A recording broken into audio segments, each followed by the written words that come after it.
Kumara,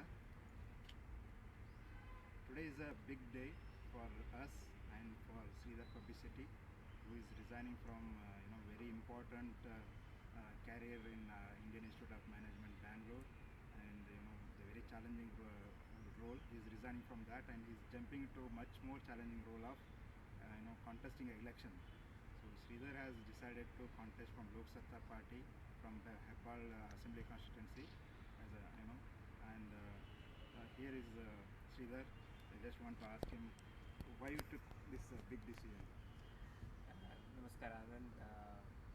It is indeed a very big decision. I think somewhere some of our jobs give us a lot of cushion, and though challenging, they still do not deal with confronting the reality and real challenges that affect us. My single biggest motivation has been that the current political class has not been responding to the some very real challenges that we are going through currently.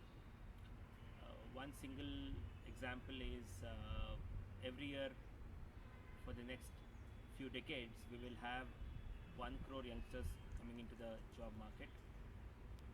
We don't see a very committed response to create those jobs.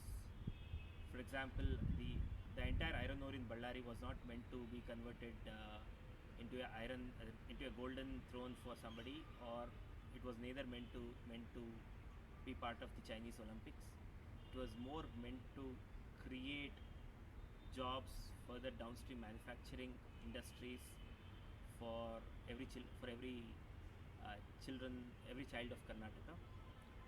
I think a forward-looking mechanism of using the resources that we have for the prosperity of our fellow Kannadigas is a important focus that none of our current politicians have today, and that has been the single biggest motivation for me to consider joining politics. So you were CEO of public policy in IIM, and you are quitting that and you are jumping into politics. Yes. So what is that you are offering? ಜನ ಯಾಕೆ ನಿಮಗೆ vote ಹಾಕಬೇಕು? I was very fortunate to be able to have a very capable role as the CEO of the Center for Public Policy. This job not only offered me to look at policy responses for challenges facing today. I've been extremely happy to be associated with Sakala mission to help define how the service delivery can be improved for Karnataka citizens, as well as I've also been working with BESCOM on the open governance initiative on making the BESCOM processes easy for citizens to make use of. However, I felt that there are a lot of such brilliant ideas that are going around, and there is not enough political will to give freedom for these problem-solving ideas to be adopted in the public life. If we are able to create more space in the administration through political will, I think we will make Bangalore much more livable city, Karnataka much more progressive state, and that I think is the single biggest motivation why it makes sense to leave a very commanding job of CEO of the Center for Public Policy and try to give political power to more people like Sridhar to come and make change happen. And that's my single biggest motivation. So ಈ ಬೇರೆ ಇಷ್ಟೊಂದು ಪಕ್ಷಗಳಿದೆ, ನೀವು ಲೋಕಸತ್ತಾನೆ ಯಾಕೆ ಆರಿಸ್ಕೊಂಡ್ರಿ? ಇದು ಕಳೆದ ಒಂದು ವರ್ಷದಲ್ಲಿ ನಾನು as part of my role and also some of the activities that we have been doing, I've had a great opportunity to meet political leaders from across parties, both national and state level leaders. What I find is the single biggest challenge in the political parties today is that they somehow don't have the individual freedom to exercise after they have been elected in making of the laws of the country.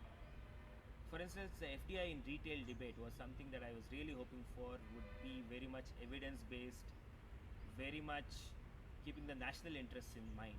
But unfortunately, the debate did not run on national interest. The debate ran on very farcical and bogus data that people wanted to believe in.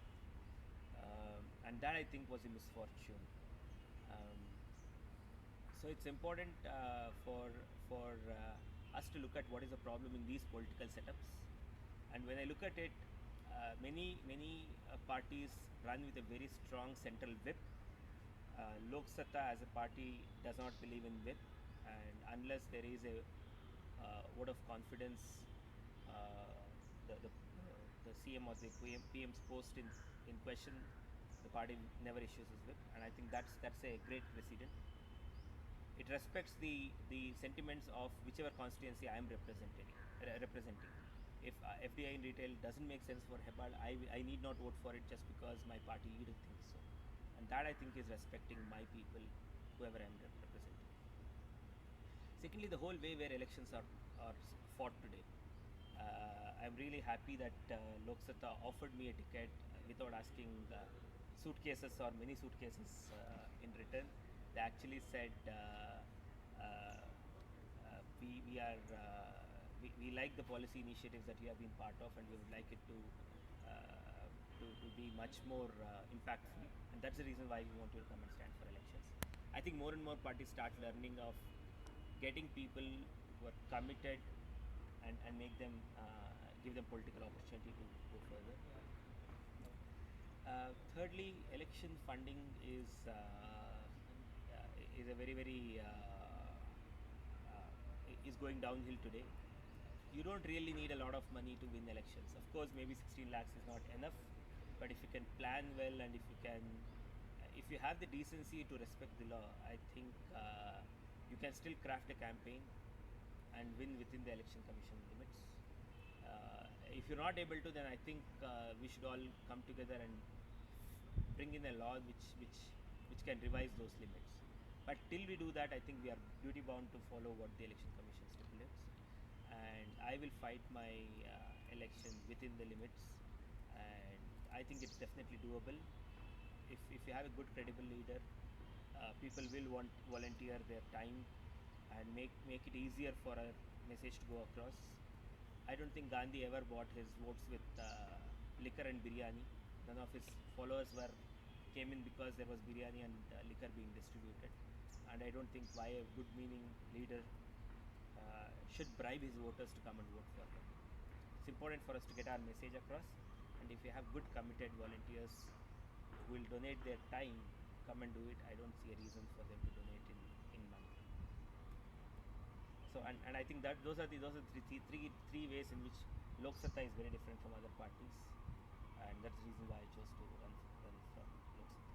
Thank you. So, if you are elected, what would be your higher priority things which you will work for the next 5 years? So my first priority will be to kind of hold the administration and government services delivery to be people friendly. And to make this happen, I think Sakala has a good model.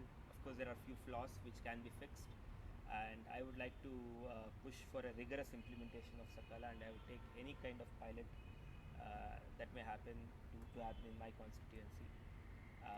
I would, over the tenure of the next 5 years, push for universalization of Sakala. There are about 4 to 5,000 services in government of Karnataka which are delivered, and I would want each and every service to be delivered within a time frame. And whenever they are not able to deliver, we identify the challenges why it's not being delivered. If it's human negligence or human greed, I think we should fix both these issues. But otherwise, I think we should make our government accountable. Secondly, I will push forth various mechanisms in which there is participatory governance at my assembly level. I'll make sure that I'll hold every fortnightly a ward level meeting, so that every quarter all my voters have an opportunity to come to me with their grievances or come and discuss with me ward level plans as well as assembly level plans. I will ensure greater oversight by ward level committees in the expenditures of the corporators of my ward, and also for any funding that I'll be able to get from state level schemes. And I'll also set up a assembly constituency level oversight of representatives from various walks of life to come and advise me on making sure that Hebbal becomes a model constituency in the way of inclusive development.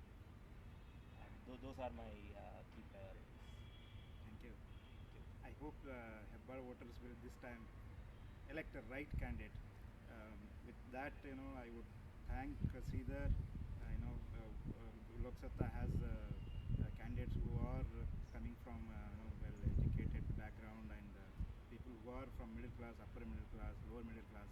So I welcome Sridhar to that group, and this would be an inspiration to rest of the educated people who are just cribbing and crying in front of TV news. This country will never improve. So instead of that, he has taken a stand that I'll jump in to fix this problem. So this is an inspiration to all of us. I thank him once again, and by whistling along with Sridhar with this our party symbol whistle, we'll make sure that Karnataka progresses from now on. Thank you. I would also like to add here that I think this is an opportunity for us to all come back and get together to build an inclusive India. This India is not somebody's property to build a golden throne or bloat up the Swiss bank accounts. I think this India's wealth is meant for every child which is not able to go to school, every ill person who is not able to afford good quality healthcare. So let's all build an inclusive India.